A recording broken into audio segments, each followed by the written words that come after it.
สบายดีพี่น้องอยู่กับช่องยินดีกับสาวลาวมาต่อด้วยเฮ็ดหน่อไม้ส้มไว้กินพี่น้องเลยเฮ็ดนี่ก็ได้กินหลายคาบอยู่ดอกนี่ทำบ่ได้เฮ็ดขายนะเฮ็ดไว้กินเองอันเฮ็ดไว้กินเองนะใครแน่เด้บ่เค็มปานใดแต่พี่เอาจะเฮ็ดบ่เค็มแห้งนะพี่น้องจะมีความเค็มจักหน่อยแต่บ่เอ็ดเค็มหลายเนาะถ้ากินของเพิ่นเฮ็ดนี่ย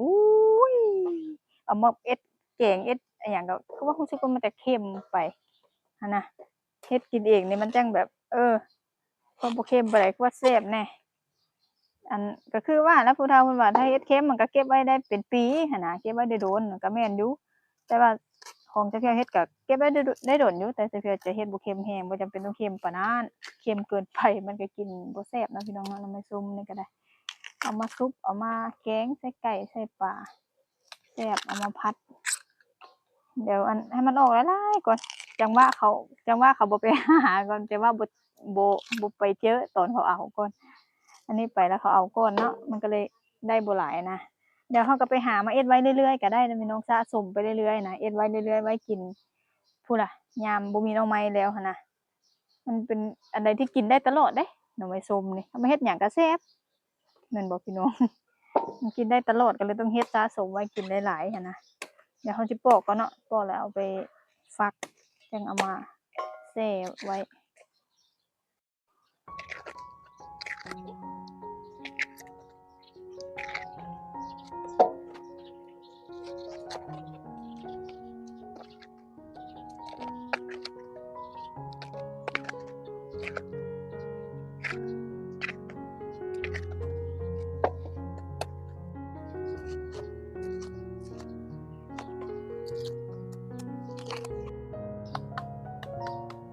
หน่อไม้ก็น้องบ่ใหญ่ปานใดพี่น้องเอ้ยอันบ่พอสิได้ใหญ่หน่อไม้เพื่อนหาผู้นี้หาอยู่เรื่อย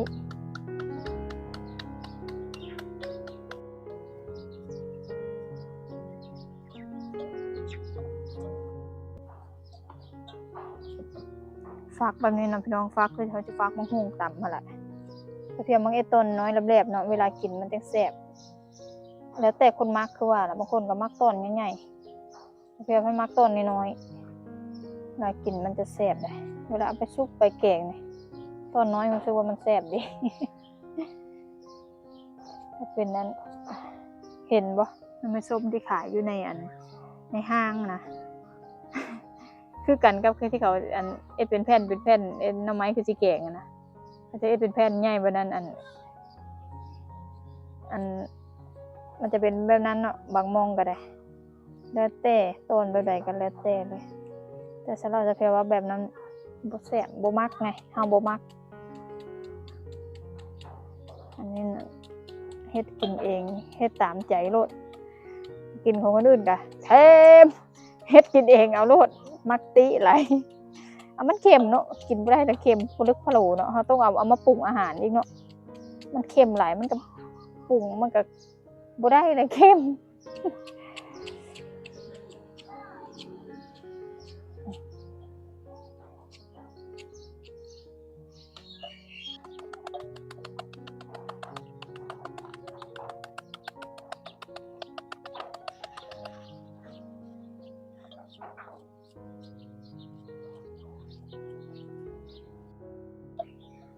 พี่น้องหลังจากที่เฮาฟักแล้วก็ได้เรียบร้อยเฮาจะเอามาแช่เนาะสูตรจะเพียคือแช่ไว้คืนหนึ่งเด้อพี่น้องค่อยเอามาคั้นบางคนเพิ่นก็แช่ประมาณ3-4 ชั่วโมงก็เอามาคั้นก็ได้เนาะแบบนั้นก็บ่เป็นหยังแต่เฮาเคยเฮ็ดแบบนี้โอ้โฮบ่น้อยเดะล่ะหลายเติบอยู่แต่แช่มันก็สิยุบลงหน่อยหนึ่งก็แช่นี่ก็ต้องแช่ใส่เกลือเนาะเกลือใส่แล้วก็แช่เห็นไหมใส่ก็บ่ต้องใส่หลายดอกเกลือก็ได้ใส่พอเค็มจักหน่อยพอบ่จำเป็นต้องใส่แบบหลายจนเค็มจนอันนั้นนะก็ใส่น้ำลงไปนี่แหละพี่น้องแช่ไว้คืนหนึ่งเดี๋ยวมื้ออื่นมาเขาจังสิมาคั้นและใส่กระปุกไว้น้ำมีความเค็มนิดนึงก็ได้แล้วล่ะเดี๋ยวแช่ไว้แล้วก็มันจะยุบลงเดี๋ยวมื้ออื่นมาต่อที่คั้นใส่กระปุกนะพี่น้องเนาะเอ้าขั้นตอนนี้แซ่บ ไปก่อนพ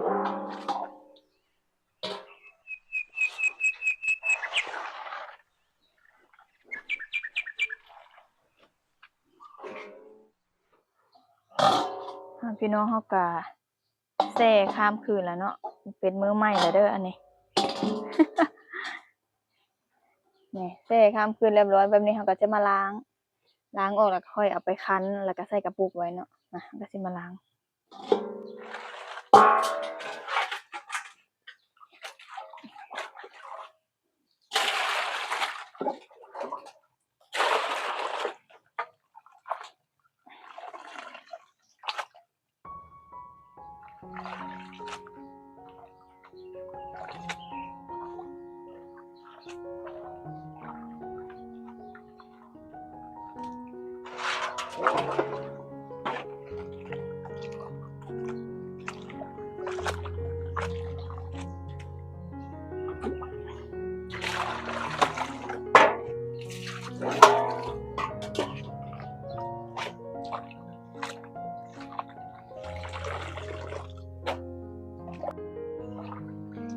พอเขาแช่สีเพิ่นก็จะเปลี่ยนเป็น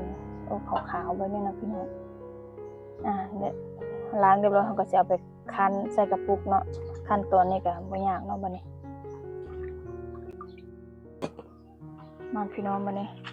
ก็สิมาคั้นเกลือเนาะบางคนเพิ่นก็ใส่ขวดบางคนก็ใส่กระปุกถ้าเกิดแบบบ่มีขวดนะก็คือใส่กระปุกเอาก็ได้เกลือใส่เนาะเกลือลงไปเลยเกลือนี่ก็กะเอาไม่ให้มันเค็มหลายมันเอามากินมันที่เค็มก็อันบ่ได้คั้นแบบคืออันผักกาดส้มปานนั้นดอกพี่น้องเอ้ยเอาก็แบบว่าแค่แบบบีบให้มันนิ่มลงให้เกลือซึมเข้าไปแค่นั้นบางคนเพิ่นก็ให้บ่คั้นเลยได้ยัดใส่ขวดเลยคลุกๆเกลือแล้วก็ยัดใส่ขวดเลยก็มันก็สูตรไผสูตรมันเนาะพี่น้องเฮ็ดหน่อไม้ส้มก็มันก็สูตรแต่ละคนบ่คือกันมันก็มีหลายวิธีนะก็จะเฟียวก็เคยเฮ็ดแบบนี้บีบให้เกลือซึมเข้าไปก่อนเอาแช่น้ำเกลือมันก็ล้างออกมันก็บ่เค็มแล้วเด้อเพราะจะเฟียวบ่ได้ใส่หลายเด้อเกลือ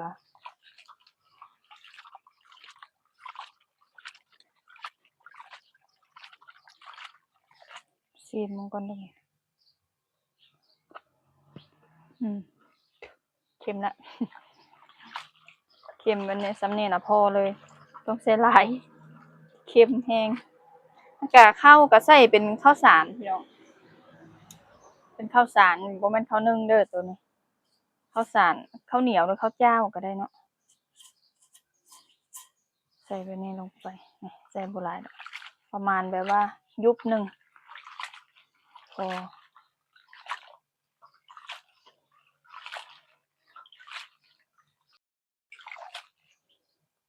ข้าวสารนี่ก็เป็นแห้งๆเนี่ยบ่ต้องมาบ่ต้องแช่บ่ต้องหยังพี่น้องตักมาจากถังแล้วก็ใส่ได้เลยบ่ต้องอิหยังทั้งนั้นเรียบร้อยเราก็บ่ได้หยังเนาะพี่น้องเนาะเฮ็ดหน่อไม้ส้มนี่ก็สำหรับคนที่เพิ่นอยากเฮ็ดนำดอกว่าเพิ่นที่เพิ่นเคยเฮ็ดแล้วเพิ่นก็จะอันนั้นก็สูตรแต่ละคนก็บ่คือกันเนาะใส่กระปุกเลยปิดฝาให้แน่นนะพี่น้องครับปิดฝาบ่แน่นลมเข้าก็บ่เป็นได้พี่น้องหน่อไม้ส้มก็สิกลายเป็นหน่อไม้เน่า ไปเลยแต่เพี่เอาเฮ็ดปีกายนี่เฮ็ดกระปุกบักใหญ่หนึ่งเสียดายแล้วจะเพื่อไปเปิดแล้วเอามากินนะมันเป็นแล้วได้ไปเปิดเอามากินแต่เพี่เอาปิดฝาบ่แน่นบัดนี้พี่น้องอันลมเข้าบัดนี้เน่าเบิดเลยแล้วพี่ก็บ่เบิ่งจับเจือนะว่าเจ้าของปิดฝาบ่แน่นเป็นแล้วส้มแล้วเอาเปิดออกมาแกงปิดฝาก็บ่แน่นบัดนี้เน่าได้ทิ่มว้าเสียดายปีกายกับแซ่บเฮ็ดหน่อไม้ส้มน้ำเนี่ยก็ใส่ให้มันท่วมหน่อไม้เด้อพี่น้องถ้าว่าบ่ท่วมทั้งเทิงนั้นมันจะดำหน่อไม้มันจะด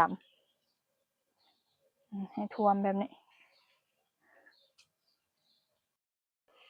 นี่ก็จะให้น้ำแบบประมาณนี้พี่น้องถ้ามันซึมลงไปก็ใส่อีกให้น้ำสูงๆขึ้นไว้ถ้าว่าน้ำบ่ค่อยท่วมมันก็สิดำทั้งเทิงก็บ่เป็นหยังมันก็ยุบออกก็ได้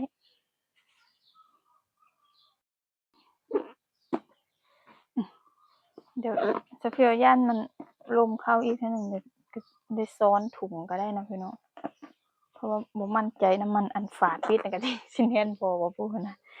อันนั้นพี่น้องพาอันหยังก็ขนมอาหาร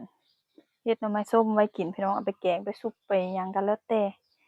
แซ่บกินได้ตลอดเนาะหน่อไม้ส้มนี่ก็อันนี้ล่ะอาหารบ้านเฮาพี่น้องเอ้ยมันก็อันเคยกินแบบใดมันก็แซ่บอันนั้นแหละคนเฮาก็ได้เอาพาเฮ็ดหน่อไม้ส้มเดี๋ยวประมาณ2มื้อ3มื้อก็กินได้แล้วพี่น้องเอามากินได้แล้วนั่นแหละสำหรับคลิปนี้ก็ไผมักก็อย่าลืมเด้อพี่น้องเด้ออันกดติดตามให้เป็นกำลังใจกันในอันแล้วก็อันแม่นไผอยากลองเฮ็ดเบิ่งหั้นน่ะไผอยากลองเฮ็ดเบิ่งก็ลองเบิ่งเด้อก็บ่ได้ยากง่ายๆก็เอาไปแช่คืนหนึ่งหั้นแหละแล้วก็เอามาคั้นแบบนี้ง่ายๆเนาะพี่น้องเนาะและถ้าอัปเดตตอนที่มันเป็นสำหรับคลิปนี้ก็ขอตัวลาไปก่อนบ๊ายบาย